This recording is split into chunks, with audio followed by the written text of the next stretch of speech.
Well, a pastor in Texas is training members of his congregation to form a human shield against the enforcement of some American immigration laws. Jim Rigby is the pastor at St. Andrew's Presbyterian Church in Austin, Texas. In May, he was arrested for trespassing while protesting a Texas state law that cracks down on sanctuary cities. He's also made his church literally a sanctuary, welcoming illegal immigrants from Guatemala and telling congregants to lock the doors if ICE comes knocking. Pastor Rigby joins us tonight. Pastor, thanks a lot for coming on tonight. So, thank you for inviting me. Because you're wearing a clerical collar and you are invoking your religion, the world's largest religion, to throw moral weight behind your argument, I think it's fair to ask what exactly your argument is. Who has a moral right, to come to the United States? Well, we are a sanctuary church. In our church, we have 2 people from Guatemala. I think particularly, do you remember the Colin Powell's Pottery Barn rule? I mean, for me, what gets left out of the conversation a lot is that this young mother and her son were born into a country that had been destabilized. And as an American, I feel like I'm partially responsible for that, to give her sanctuary. So Guatemala had a coup in 1954. It was backed by the United States. I think that's probably what you're referring to. Well, fewer than 10 years earlier, a whole series. But I don't know, Germany and Japan, we in effect orchestrated coups in those countries less than 10 years before. They don't have sky-high murder rates. I don't exactly understand. You're saying that Guatemala is a mess because of U.S. involvement. The U.S. had much more involvement in Germany and Japan. Those are not a mess. How exactly can you prove that Guatemala's pathologies, which seem to go back 1,000 years, are the result of U.S. foreign policy and therefore blood on our hands? Well, I'm just a Presbyterian minister in Austin, Texas, and I had a family come and ask for sanctuary. Our church is a democracy, so we all voted on that. And because I knew the story down there, I didn't feel her story started when she got to our boundary. I mean, I'm not a political scientist, but I did not feel like, as a Christian, that I could close the door under those terms. Right.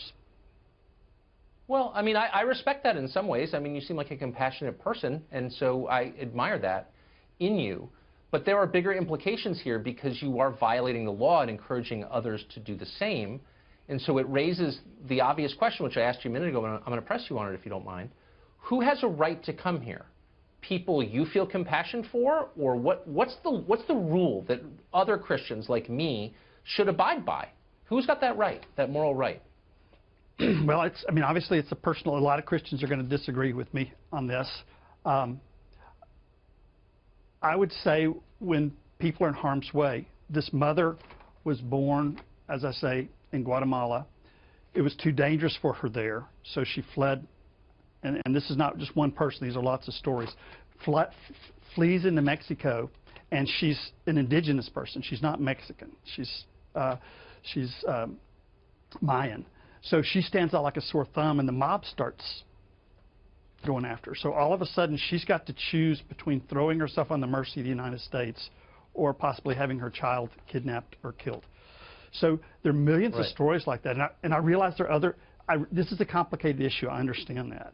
And I'm not trying to vilify somebody who disagrees. I was in a crisis of conscience.